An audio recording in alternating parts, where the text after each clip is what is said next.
안녕하세요. 딸아이 한 명을 기르고 있는 엄마입니다. 남편은 하늘나라로 떠났어요. 남편과 저는 결혼 1년 만에 별거하며 살았습니다. 성실하고 책임감 있는 남자인 줄 알고 공장에서 아르바이트 하던 시절에 만나 3년간 연애한 후 결혼했지만 결혼하자마자 본색을 드러내더군요. 그 남자는 항상 한탕 한방의 성공을 바라는 남자였습니다. 그래서인지 맨날 모아둔 돈은 인터넷 도박, 고스톱 등등으로 다 탕진하고 그럴 때마다 맨날 술에 진탕 취해서 아이랑 저한테 소리 지르고 난리를 쳤죠. 여자 관계는 당연히 복잡했고 제가 얼마나 속상했는지 몰라요. 끝끝내 결혼한 지 딱 9개월 만에 별거를 했어요. 초가집 같은 곳에서 시작한 신혼생활이 얼마나 힘들었는지 몰라요. 돈 없어도 사랑만 있으면 괜찮다고 생각한 제가 완전히 어리고 바보 같았던 거였죠. 뜨거운 물도 안 나오는 집이었고 비만 오면 천장에 물이 새어 들어왔는데 그곳에서 아이를 키우는 게 여간 쉬운 일이 아니었습니다. 남편과 별거하고 양육비도 거의 못 받다시피 했으니 2배로 힘들었고요.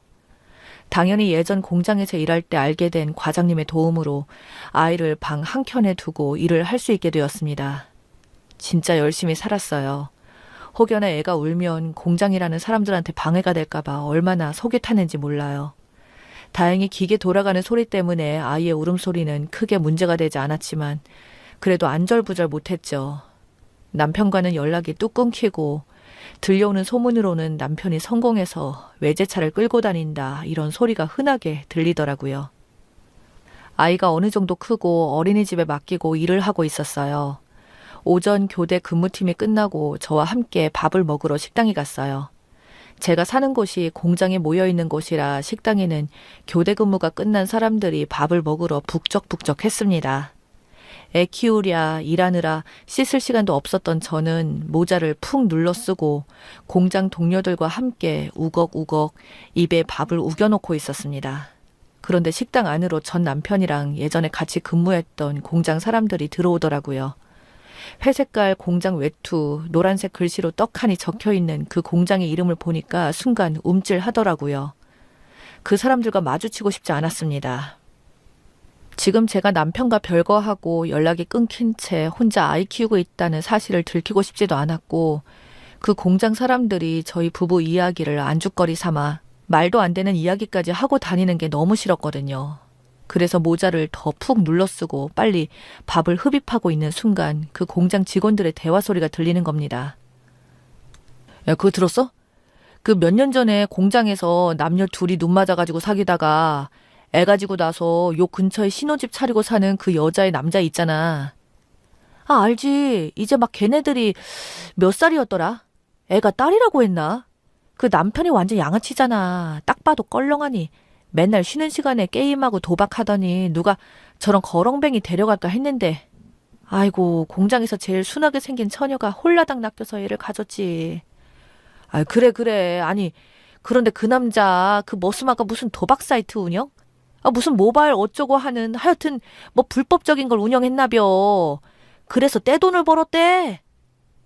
아 그래서 들어오는 돈이 무슨 코인인가 비트코인? 하여튼 그걸로 들어갔는데 이야, 그거 껑충 뛰어서 완전히 알부자 벼락부자가 되었다네. 어머머머, 세상에 그게 진짜요? 세상 나쁘고 고약한 놈이 더 독하게 잘 산다더니 완전 살판 났겠네. 아이고, 배 아파. 그 거렁뱅이가 부자 됐다고? 참 세상 모른다. 우린 이 나이 먹도록 암만 이래도 공장을 벗어나질 못하는데 기관지 다 망가지고. 아니 근데 자네는 그 사실을 어떻게 알았대? 그럼 그 자식 마누라랑 애는 완전히 땡 잡았겠네. 아 그게 내가 서울로 저번 주 올라갔잖아. 장례식장에 그런데 그놈 형 빈소에 그놈 자식이 와 있더라고. 형 빈소에 조문 온 사람들이 전부 문신에 덩치가 어마어마하고 보통이 아니더라고. 잠깐 뒤로 담배 피러 나갔는데 그놈도 담배 피러 온 거야. 그때 이야기 다 들었지. 아, 그놈, 그런데 뭐 그 샛노란 머리한 아가씨랑 같이 있던데요? 마누라랑 별거하는 모양이더라고. 하긴 뭐 그놈 성깔에 돈 생기면 지 마누라 버릴 만도 하지 참. 이라고 하는 겁니다. 남편에 대한 소문이 거짓이 아니라 사실이었던 거였어요. 나는 지금 공장에서 쎄 빠지게 일하고 집에 오면 집안일 하고 애 밥하고 숙제시키고 미치겠는데 남편이란 놈은 돈 쓰러 다니면서 최소한의 양육비라도 안 주는 게 어처구니가 없었습니다. 전화를 걸어도 받지도 않고 아예 나중에는 없는 번호라고 뜨더라고요. 이렇게 살 바에 그냥 이혼해야겠다라고 마음을 먹었습니다. 그러다 어찌어찌 하다가 남편과 연락이 닿게 되었어요. 저는 당신 뭐야?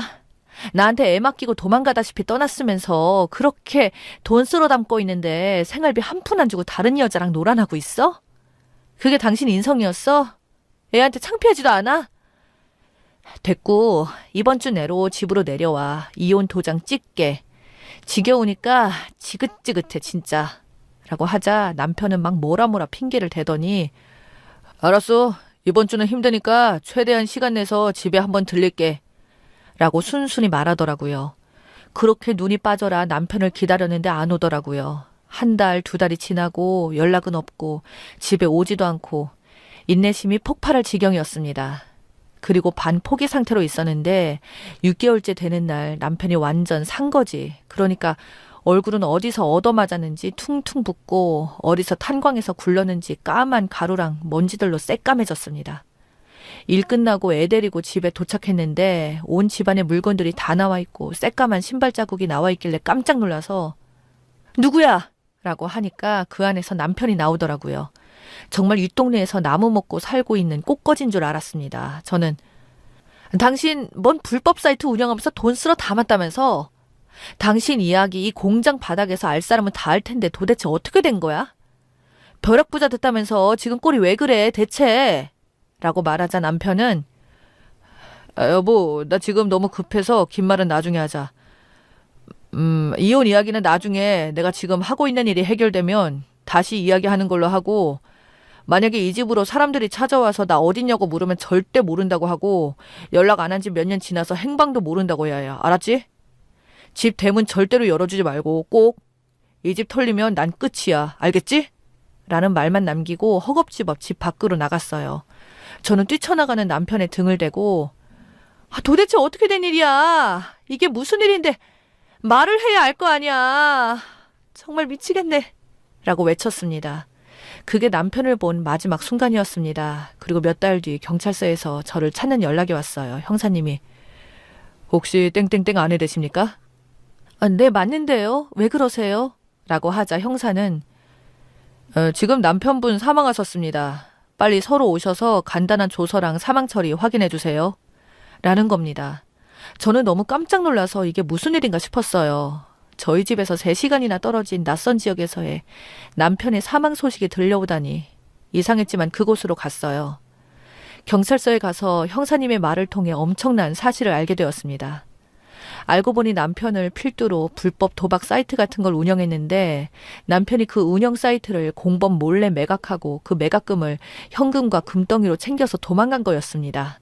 그러다 한번 잡혀서 매각금 대부분을 털리고 거의 초토화가 될 뻔하다가 다시 탈출해서 나머지 매각금을 이리저리 숨기다가 완전 거지꼴이 되어서 저희 집에 잠깐 들린 거였어요. 조직들을 배신했으니 얼마나 사람들이 눈에 불을 켜고 남편을 찾으려고 했겠어요. 남편이 숨어있다가 장소를 들키고 도망치다가 트럭에 치여서 바로 즉사한 거였습니다. 그냥 이 모든 게 너무 놀라웠고 당황스러웠어요. 슬픈 감정보다는 이게 실화가 맞나 싶었습니다. 경찰 쪽에서도 안 그래도 이 사이트 관련 수사가 시작되었는데 남편분 사망으로 남편분에 대한 수사는 종료되었습니다. 혹시라도 남편분에게 범죄가 생긴 수익금을 받는 게 있으면 실토하셔야 해요. 나중에 처벌받을 수 있으니까요. 그렇게 추궁하니까 저는 말했죠. 절대 없어요. 우리 집 한번 와보세요. 거의 쓰러져가는 초가집에 화장실에서는 뜨거운 물도 안 나오고 비 오면 물 새고 그런 집에 살고 있어요. 공장에서 일하느라 손톱 사이에 여자가 기름때가 끼어 있고 하루에 샤워는 3번을 해도 기름 쩐내가 안 빠지는데 억울하네요. 하면서 통장 까보라고 했죠. 그리고 남편 장례 치르면 조직 사람들이 와서 행패 부릴 수 있을 것 같다는 충고를 받고 장례 안 치르고 남편 바로 화장시켰어요. 사는 내내 위태위태 하루살이처럼 살더니 정말 하루살이처럼 반짝하고 가는구나 싶었습니다. 오만정이 다 떨어진 사람이라 죽었다는 말을 들었을 때도 생각보다 무덤덤하더라고요. 그냥 애를 어떻게 키워야 하나, 어떻게 하면 이 지긋지긋한 가난에서 벗어날 수 있을까, 이 생각뿐이었어요. 남편의 사망 소식이 예전 공장 일하던 사람들의 귀에까지 들어갔고 소문은 일파만파로 퍼져나갔습니다. 도박하다가 소리 소문 없이 조폭들한테 잡혀서 산에 묻혔다 등등 말도 안 되는 이야기로 퍼져나갔고 주변에서 저를 걱정하는 목소리들이 들렸습니다. 저는 괜찮다고 신경 안 쓰셔도 된다고 하며 제 일을 해나갔어요.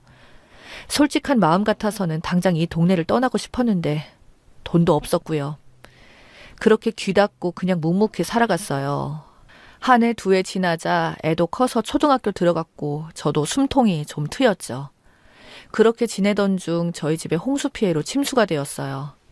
워낙 허름한 집이었고 거의 몇십 년 전에 만들어진 곳이라서 곳곳이 문제였는데 비 올 때마다 대충 테이프로 땜빵한 거 물폭탄 맞아서 천장이 떨리고 바닥 배수가 막히면서 완전 물바다가 되었고요. 이불이며 옷이며 할 거 없이 전부 싹 다 물에 둥둥 떠다녔고 진짜 아수라장 그 자체였습니다.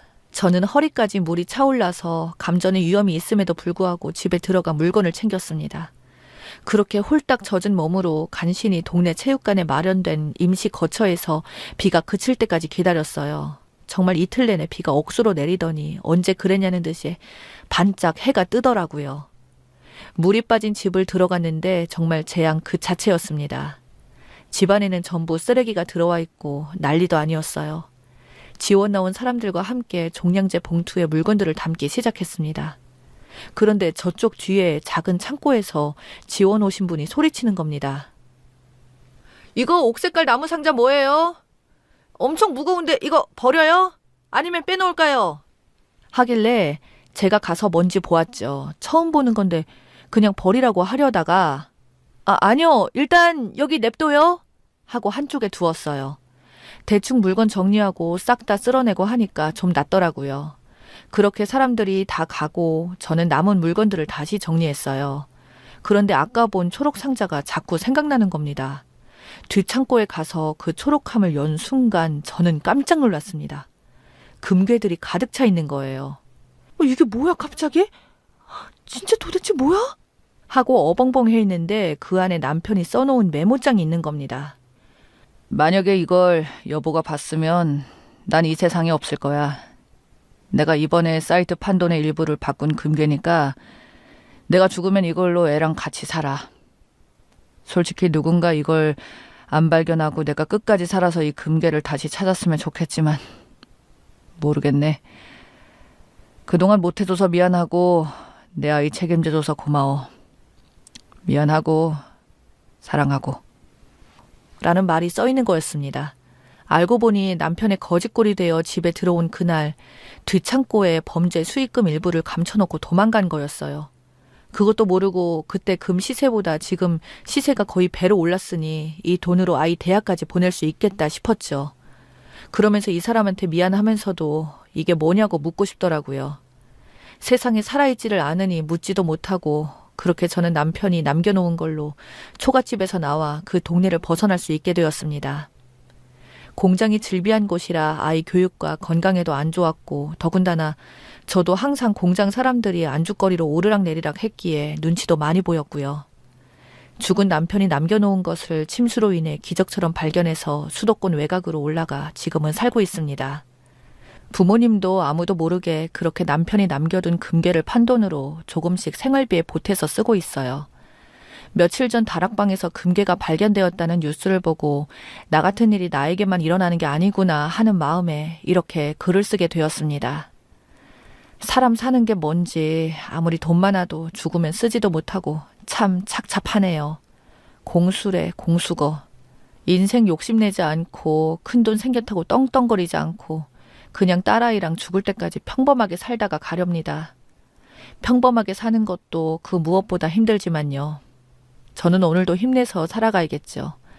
그럼 제 사연을 읽어주셔서 감사합니다.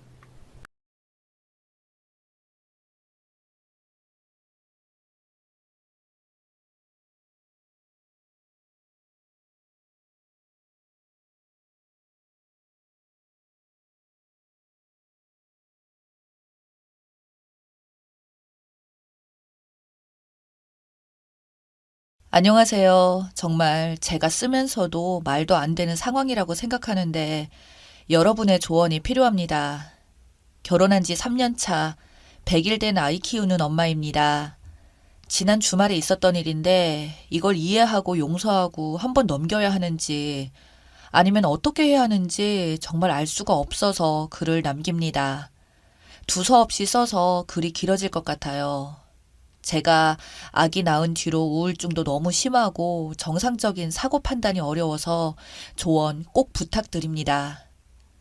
저는 10년 넘게 전문직으로 직장 생활을 잘 하다가 아기를 봐줄 사람이 전혀 없어 회사를 그만두고 전업주부의 길을 택했고요.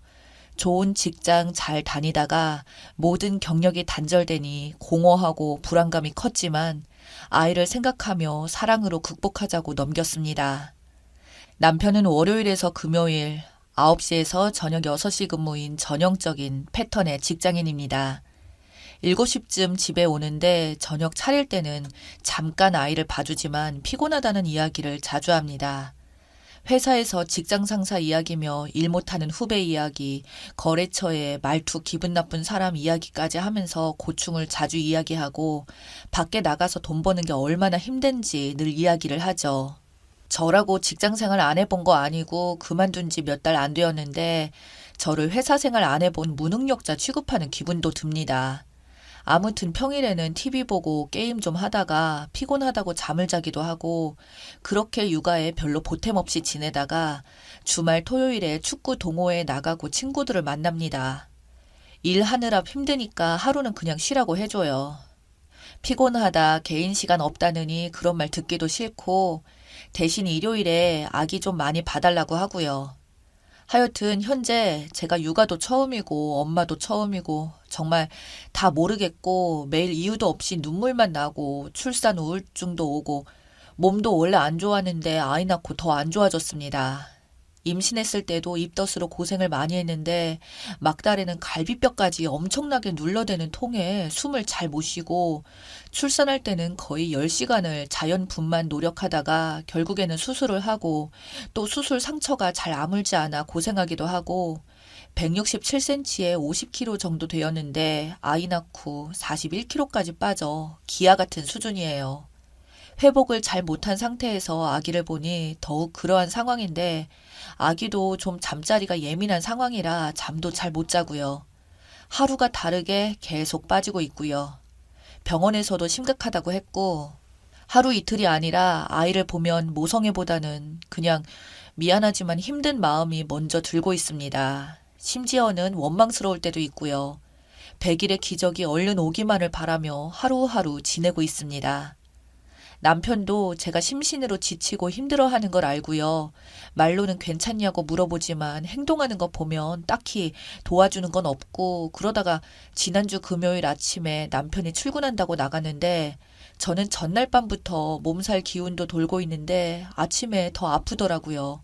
혹여나 요새 도는 전염병인가 싶어 남편이나 아기한테 옮을까봐 집에서도 마스크 착용하고 있어서 남편도 아픈 걸 알았습니다.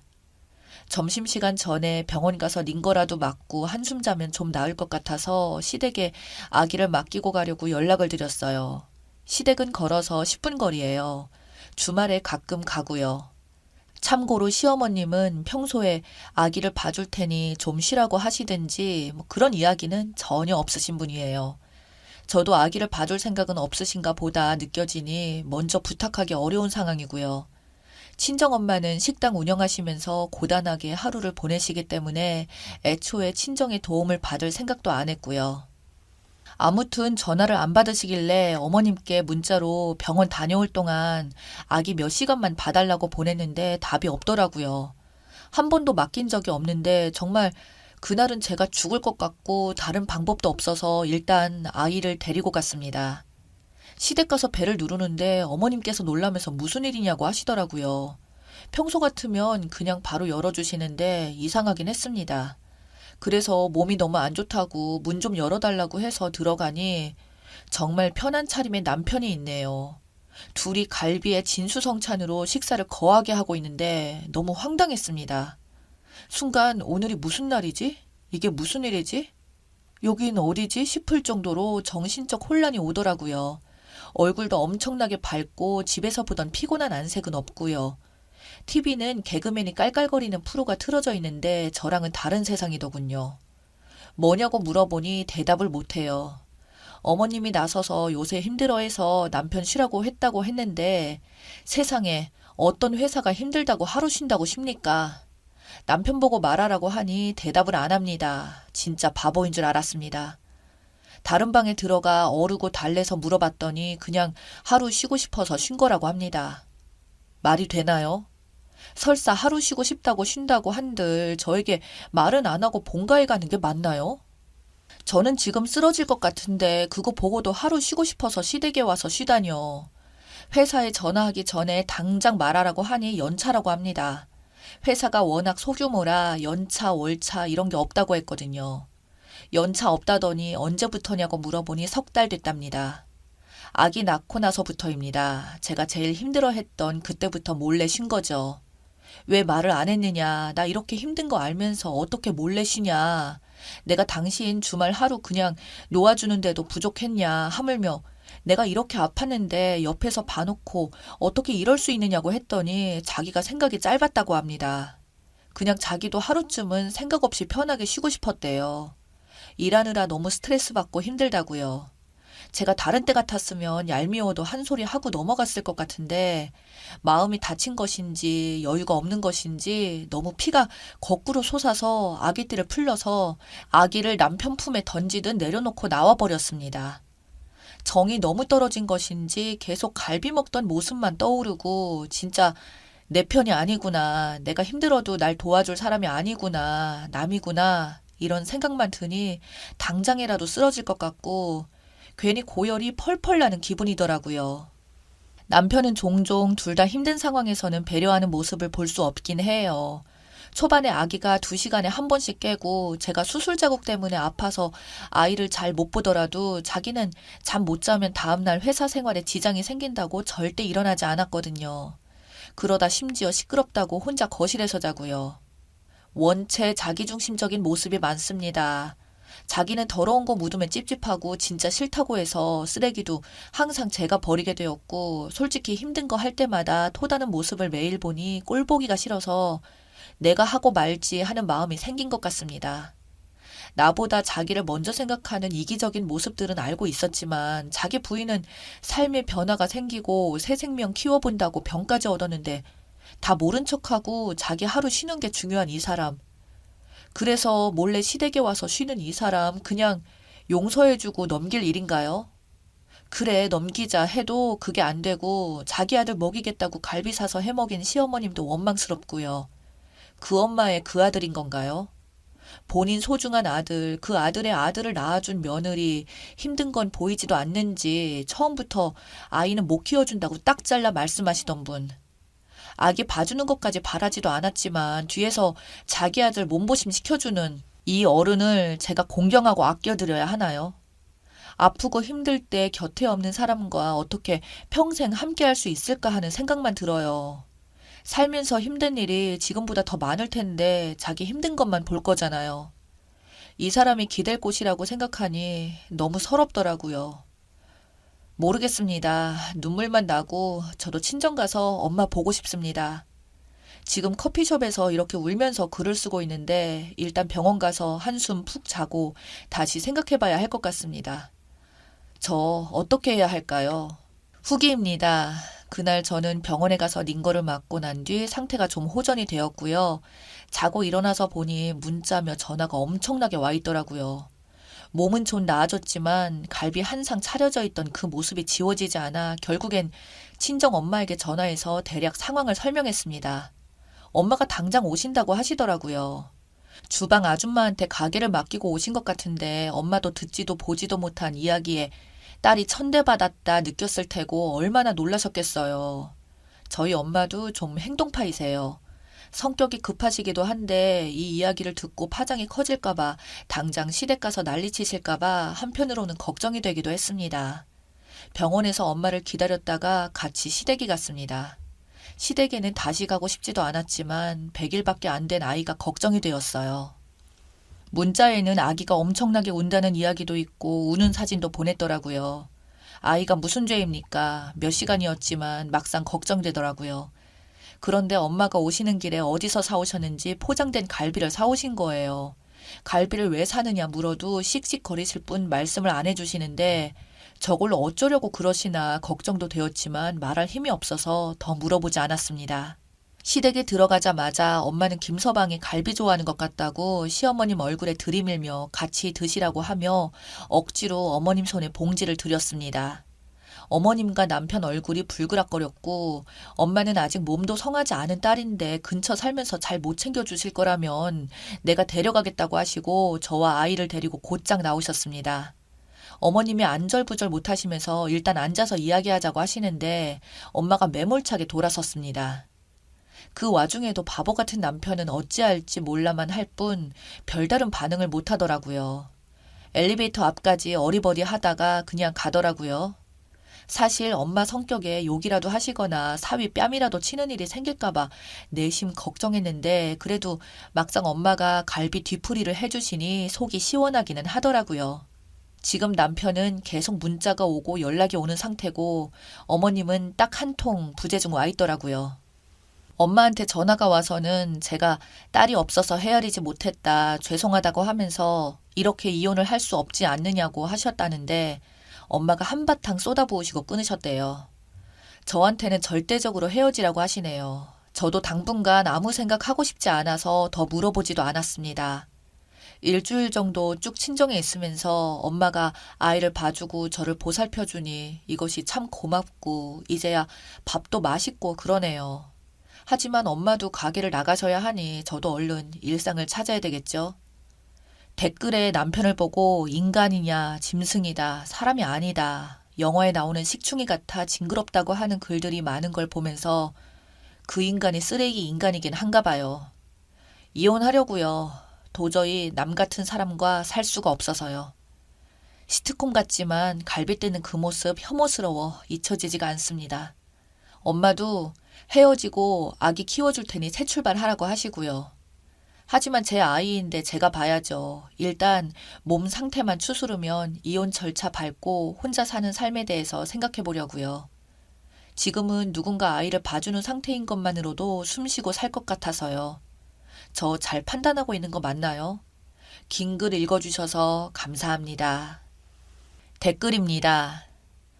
만약 글쓴이가 여기서 용서해주면 그럼 남편 놈 진짜 괜찮은 줄 알고 또 그럴 거예요. 앞으로 그 사람이랑 한평생을 살아간다고 생각해 보세요. 글쓴이 몸도 마음도 상처만 남을 뿐이고 아이 키울 거면 위자료 양육권 청구하시고 아이 안 키울 거면 시댁에 보내세요. 진짜 글을 읽으면서 토요일 동호회 나간다길래 주말에 같이 아이 좀 봐주지. 글쓴이 착하네 했는데 몰래 연차에 갈비에 글쓴이 문자는 씹고 자기 아들 갈비나 처먹이고 며느리 말라가는 건 안 보이는 건가?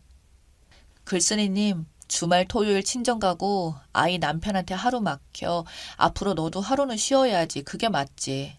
그런 남편은 이혼이 답입니다.